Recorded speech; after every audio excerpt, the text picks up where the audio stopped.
శ్రీమాత్రే నమః. సద్గురు జ్యోతిషాలయం 2024 సెప్టెంబర్ ద్వాదశ రాశుల యొక్క ఫలితాన్ని మనం తెలుసుకోబోతున్నాం.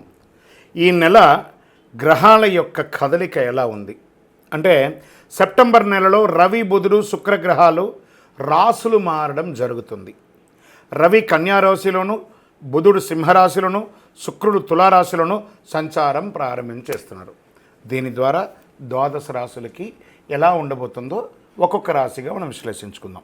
జ్యోతిషాస్త్రరీత్యా ద్వాదశ రాశుల్లో 7వ రాశి అయినటువంటి తులారాశి మిత్రులారా, మీరు చిత్తా నక్షత్రం 3, 4 పాదములు, స్వాతి నక్షత్రం 1, 2, 3, 4 పాదములు, విశాఖ నక్షత్రం 1, 2, 3 పాదాలకు జన్మించిన మీరు తులారాశి వారిగా పరిగణించబడుతున్నారు. ఈ సెప్టెంబర్ నెల మీకు శుభాశుభ ఫలితాలు ఎలా ఉన్నాయంటే, గత కొన్ని నెలలుగా మానసికంగా, సామాజికంగా, శారీరకంగా క్షోభ అనుభవిస్తున్నటువంటి మీకు కాస్త ఉపశమనం అని చెప్పచ్చు ఈ యొక్క తులారాశి వారికి.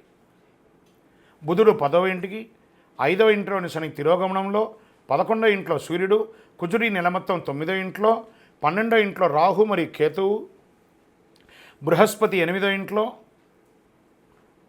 గ్రహాలు ఉండడం వల్ల ఫస్ట్ ఉద్యోగులకు తీసుకుంటాం, జీతభత్యాలు పెరిగే అవకాశాలు ఉన్నాయి. వృత్తి వ్యాపార పరంగా రాబడి పెరిగే అవకాశాలు ఉన్నాయి. లీగల్గా కోర్టు వ్యవహారాలు ఏమైనా ఉంటే ఒక కొలిక్కి వచ్చే అవకాశాలు ఉంటాయి. చేతిలో డబ్బులు నిలబడే పరిస్థితి ఏర్పడుతుంది. మధ్యలో వస్తుంది పోతుంది. వైద్య ఖర్చులు కూడా పెరిగే అవకాశాలు ఉన్నాయి. నేను ఇదేదో మిమ్మల్ని బాధ పెట్టాలనో కష్టపెట్టాలనే కాదు, గ్రహాల యొక్క కదలిక ద్వారా జరిగే నేను ఆ గ్రహ లెక్క ద్వారానే చెప్తున్నాను. తులారాశి మిత్రులారా, ఈ నెల కాస్త జాగ్రత్తగా ఉండాలి. మీరు తప్పదు. ఆస్తి వ్యవహారాల్లో రాజీ మార్గంలో పరిష్కరించుకోండి. వ్యాపారంలో కొన్ని ఆర్థిక సమస్యలు, డెట్స్ మీకు ఇచ్చిన వాళ్ళు ప్రెషర్ ఇచ్చే అవకాశాలు ఎక్కువ ఉన్నాయి. ఆర్థిక లావాదేవీల మధ్యలో చాలా లీగల్ ఇష్యూస్ వచ్చే అవకాశాలు ఉంటాయి, జాగ్రత్త. నిరుద్యోగులకి వెయిట్ చేయండి, మాస ద్వితీయంలో అవకాశాలు వస్తున్నాయి. కుటుంబ జీవితంలో భార్యాభర్తల మధ్య నెల ప్రారంభంలో సఖ్యత లోపం అవుతుంది. ఈ విషయం తెలిసిన తర్వాత కూడా మీరు సఖ్యత లోపం చేసుకోకూడదు, రాజీ ధోరణి అవలంబించండి. సమాజంలో గౌరవ మర్యాదలు పెరగడానికి మీరు చాలా ప్రయత్నం చేయాలి. ధన ప్రవాహం మాస ద్వితీయంలో గణనీయంగా పెరుగుతుంది. కుటుంబంలో సంతోషం పెరుగుతుంది. భార్యాభర్తల మధ్య అన్యోన్యత పెరుగుతుంది. మాస ద్వితీయంలో శత్రువుల వేధింపు కాస్త నెల మొత్తంలో అధికం ఉంటుందండి, తప్పదు. పరోక్షంగా కూడా మిమ్మల్ని ఇబ్బంది పెట్టే అవకాశాలు ఉన్నాయి. మీ ఖరీదైనటువంటి నగలు, వస్తువులు అవన్నీ కూడా జాగ్రత్తగా ఉంచుకోండి.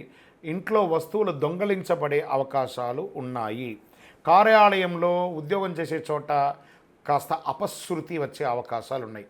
మీ మీద నిందలు పడే అవకాశాలు ఉన్నాయి. కొంతమందికి ఉద్యోగం తొలగిపోయే అవకాశాలు కూడా ఉన్నాయి. అలా చెప్పడానికి బాధపడుతున్నాను, కానీ తప్పదు, ప్రయత్నం చేయండి. అక్కడ అలా పోకుండా ఉండడానికి మీరు ఏమేమి మార్గాలు ఉన్నాయో తీసుకోండి. వ్యాపారంలో పురోగతి మాస ద్వితీయంలో ఉంటుంది. మీ యొక్క పోటీదారులు చాలా ఇబ్బంది పెట్టే అవకాశాలు ఉన్నాయి. ప్రభుత్వం నుంచి కూడా మీకు స్ట్రెస్, మీరు ఏదైనా పర్మిషన్స్ కోసం పెట్టిన లెటర్స్ కానీ లేకపోతే ఇంకోటైనా ఏదైనా ఉంటే కూడా అది కూడా కాస్త జాప్యం అయ్యే అవకాశాలు బాగా ఉన్నాయి. క్రీడాకారులకి సాహసోపేతమైనటువంటి క్రీడలో పాల్గొనేటప్పుడు చాలా జాగ్రత్తగా వ్యవహరించండి. మానసిక ఒత్తిడి, స్ట్రెస్ పెరుగుతూ ఉండడం వల్ల కొంచెం మైగ్రేన్ లాంటిది మీకు వచ్చే అవకాశాలు ఉన్నాయి. దినచర్యను మంచి చక్కగా వ్యాయామం లాంటిది చేయండి. ఈ నెల కాస్త ఇబ్బందిగా ఉంది కాబట్టి ఏదైనా తీర్థాటనం, క్షేత్రానికి వెళ్ళి ఇష్టదైవాన్ని ప్రార్థన చేయండి. రాజకీయ నాయకులకి ఇది గడ్డు కాలం, తస్మాత్ జాగ్రత్త. షేర్ మార్కెట్ అస్సలు ముట్టుకోవద్దు. మీడియా రంగం వారికి కూడా మిశ్రమమే. ఐటీ రంగంలోనే చాలా మార్పులు జరగబోతున్నాయి. తులారాశిలో ఉన్నటువంటి ఐటీ రంగంలో ఉద్యోగస్తులకి ఒకటి, మీ ఉద్యోగం వదలడం జరగచ్చు, లేదా ఉన్న ఉద్యోగంలో నుంచి పై పదవికైనా కింది పదవికైనా వెళ్ళొచ్చు, లేదా ఈ ఉద్యోగం మార్పు అయినా జరగవచ్చు. వివాహం కాని వారికి ఇంకొక నెల వెయిట్ చేయండి. సరే, ఈ నెల మంచి రోజులు ఏమైనా ఉన్నాయా అంటే సెప్టెంబర్లో 3వ తారీఖున, 6వ తారీఖున, 9వ తారీఖున, 12వ తారీఖున, 15వ తారీఖున ప్రతి 3 రోజులకి ఒక రోజు బాగుంది. చంద్రాష్టమం సెప్టెంబర్ 22, 9, 2024 6:09 ఉదయం నుండి 24, 9, 2024 9:55 ఉదయం వరకు చంద్రాష్టమం ఉంటుంది. చాలా జాగ్రత్త. ఆల్మోస్ట్ ఆల్ ఈ నెల బాగాలేదు, అందులో ఈ 2 రోజులు ఇంకా గట్టిగా బాగాలేదు కాబట్టి జాగ్రత్తగా ఉండి. గురువారాల్లో దక్షిణామూర్తి ప్రార్థన చేయండి, గణపతిని ప్రార్థన చేయండి. గం గణపతి అయిన మహానుభావ గణపతి అనుగ్రహం చేయండి. ఏకదంత లంబోదర విఘ్న వినాయక. ఎలాగూ సెప్టెంబర్లో చక్కగా వినాయక చవితి వస్తుంది కాబట్టి ఆ వినాయక ఆరాధన చక్కగా చేయండి. ఆ మట్టి గణేశుని ప్రార్థన చేయండి. అన్ని రకాలుగా బాగుంటుంది. ఆరోగ్యం పట్ల జాగ్రత్త వహించాలి. వాహనం నడిపేటప్పుడు జాగ్రత్త జాగ్రత్త జాగ్రత్త. మళ్ళీ తులారాశి మిత్రులారా, ఈ నెల జాగ్రత్త. మళ్ళీ చెప్తున్నాను, జాగ్రత్త. మీ యొక్క కొంచెం ఈ ఇబ్బందులన్నీ తొలగడానికి ఏం చేయాలంటే మీ యొక్క ఇష్టదైవ ప్రార్థన చేయండి. మీ యొక్క కులదైవం యొక్క దేవాలయంలో వెళ్ళి మీ వయసు ఎంత ఉందో అన్ని దీపాలు వెలిగించండి. ఓవరాల్ గమ్ అంటే చూసారా పెదాలు ఎలా మూసుకున్నది, గమ్ గణపతి అని సైలెంట్గా ఉండడానికి ప్రయత్నం చేయండి. అన్నీ అవే సర్దుకుంటాయి. సైలెంటే ప్రతిదానికి కూడా సమాధానం. అధైర్యపడక్కర్లేదు. రానున్న రోజులన్నీ మీవే. చాలా రోజులు మంచి రాబోతున్నాయి, మంచి రోజులు రాబోతున్నాయి. కాస్త ఓపిక పట్టండి. మీ యొక్క సంపూర్ణ జాతకం తెలుసుకోవాలనుకుంటున్నారా?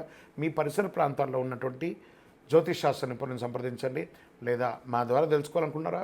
ఈ కింద కనబడుతున్న నెంబర్కి మీ date of birth, time of birth, place of birth WhatsApp చేయండి. కాల్ చేయకండి, మేము మీకు రిప్లై ఇస్తాము. కరుంగాళి మాలను ధరించండి. అన్ని రకాలైనటువంటి ఇబ్బందులు తొలగుతుంది. విజయోస్తు. జ్యోతిషాస్త్రరీత్యా ద్వాదశ రాశుల్లో 8వ రాశి అయినటువంటి వృశ్చిక రాశి మిత్రులారా, విశాఖ 4వ పాదం, అనురాధ నక్షత్రం 1, 2, 3, 4 పాదములు, జ్యేష్ఠ నక్షత్రం 1, 2, 3, 4 పాదాలకు జన్మించిన మీరు వృశ్చిక రాశిగా పరిగణించబడుతున్నారు. ఈ సెప్టెంబర్ 24 మీకు శుభాశుభ ఫలితాలంటే జాక్పాట్. చూడండి ఎంత బాగుందో. అనేక అనుకూలాలు జరుగుతాయి. వాహనం కొంటారు, ఇల్లు కొంటారు, గృహప్రవేశం చేస్తారు. వివాహం కాని వారికి వివాహం, విద్యార్థులకి యోగం, సంతానం వారికి సంతానం. ఎన్ని యోగాలు ఎలా ఇస్తున్నాడు. సూర్యుడు 10వ ఇంటిని, కుజుడు 8వ ఇంట్లో, 5వ ఇంట్లో రాహు, శుక్రుడు 11వ ఇంట్లో, బృహస్పతి 7వ ఇంట్లో, 4వ ఇంట్లో తిరోగమన శని, అర్ధాష్టమ శనిలో కూడా మీకు మేలు జరుగుతుంది. గణనీయమైనటువంటి విజయాలు ఉన్నాయి మీకు. ఉద్యోగస్తులు మీ పై అధికారుల నుండి మద్దతు, మీకు అవార్డ్స్ వచ్చే అవకాశాలు ఉన్నాయి, పదోన్నతి వచ్చే అవకాశాలు ఉన్నాయి, జీతాలు పెంపే అవకాశాలు ఉన్నాయి. సహ ఉద్యోగుల మధ్య మీకు చాలా అద్భుతమైనటువంటి ఇది ఉంటుంది. వ్యాపారాలు లాభంగా జరుగుతుంది. పోటీదారులను కూడా మీరు ప్రతిఘటించి ముందుకు వెళ్తూ ఉంటారు. వాటాదారులు మిమ్మల్ని మీ పార్ట్నర్షిప్ ఇబ్బంది పెట్టే వాళ్ళని కట్ చేసి మీరు ఓనర్ అయిపోతారు. వ్యాపారాన్ని విస్తరించడం, ఎక్స్పాన్షన్ ఆఫ్ యువర్ బిజినెస్. ఎంత బాగుంది కదా వినడానికే. మల్టిపుల్ ప్లేస్లో మీ యొక్క వ్యాపారాన్ని పెట్టే అవకాశాలు బాగా ఉన్నాయి. ధన ప్రవాహం చాలా సంతృప్తినిస్తుంది. విదేశాలకి టూర్గా వెళ్తారని కూడా చెప్పచ్చు. కుటుంబంలో ఉన్న ఒడిదుడుకులన్నీ తొలగిపోతాయి. కుటుంబ అవసరాలు ఒక్కొక్కటి నివర్తిస్తారు. తల్లిదండ్రుల మార్గం నుంచి ఆస్తులు కలిసి వస్తాయి. స్త్రీలు, ఉద్యోగం చేసే స్త్రీలు ఎంటర్‌ప్రెన్యూర్‌గా కూడా అయ్యే అవకాశాలు ఉన్నాయి. ప్రభుత్వ వ్యవహారాల్లో మీరు పర్మిషన్స్ కోసం పెట్టినవన్నీ కూడా కలిసి వస్తాయి. అడ్డుకున్న వివాహాలన్నీ కూడా తొలగిపోయి చక్కగా వివాహం అవుతుంది. కుటుంబ సమేతంగా దేవాలయాలను దర్శిస్తారు. విదేశాలకు వెళ్తారు. అన్న 1, 2, 3 రాజకీయ నాయకులకైతే యోగం యోగం యోగం. ఆరోగ్యం మాత్రం జాగ్రత్త. ముఖ్యంగా బ్లడ్ ప్రెషర్స్ వాళ్ళకి కొంచెం ఇబ్బంది, రక్త సంబంధిత అవకాశాలు ఇబ్బంది కలుగుతుంది. షేర్ మార్కెట్ చాలా బాగుంది. మీడియా రంగం వారికి బాగుంది. ఐటీ రంగం వారికి బాగుంది. అదృష్ట రోజులు 1, 5, 8, 12, 16. మరి ఇంత బాగుంది కదా. మరి ఇక్కడ కూడా ఏమైనా ఇబ్బందులు ఉన్నాయా, ఏమైనా జాగ్రత్తలు తీసుకోవాలనుకుంటే చంద్రాష్టమం 24/9/2024 9:55 ఉదయం నుండి 26/9/2024 5:12 వరకు 2 రోజులు జాగ్రత్త సుమి. వాహనం నడిపేటప్పుడు లేదా ఏ పని చేసినా జాగ్రత్తగా ఉండాలి. పరిహారం ఏముంది? గురువారం నాడు ఆంజనేయ స్వామి వారికి 19 ప్రదక్షిణాలు చేయండి, ఆకు పూజ చేయండి. అన్ని రకాలుగా మేలు జరుగుతుంది. ఎలాగో అర్ధాష్టమ శని ఉంది కాబట్టి శని భగవానుడికి కూడా 19 ప్రదక్షిణాలు చేయండి. తైల దీపం వెలిగించండి. మీ వయసు ఎంత ఉందో అన్ని దీపాలు వెలిగించండి. ఒక్కసారి కరుంగాలి మాల ధరించండి. మా పూర్తి జాతకం తెలుసుకోవాలనుకుంటున్నాం గురుగారు మీరేమో ఇలా చెప్తారు, గోచార ప్రకారంగా చెప్తున్నాం కదా, మా సంపూర్ణ జాతకం తెలుసుకోవాలనుకుంటామా? మీ యొక్క పేరు, date of birth, time of birth, place of birth అంతా కూడా మీ పరిసర ప్రాంతాల్లో ఉన్నటువంటి జ్యోతిషాస్త్ర నిపుణులను సంప్రదించండి. లేదా మా ద్వారా తెలుసుకోవాలనుకుంటే మిమ్మల్ని మీరు నమ్మండి, దైవాన్ని ప్రార్థన చేయండి. జాతకం, జ్యోతిష్యం పడుతున్న వర్షానికి గొడుగు మాత్రమే కానీ జ్యోతిష్యం జీవితం కాదు. విజయోస్తు.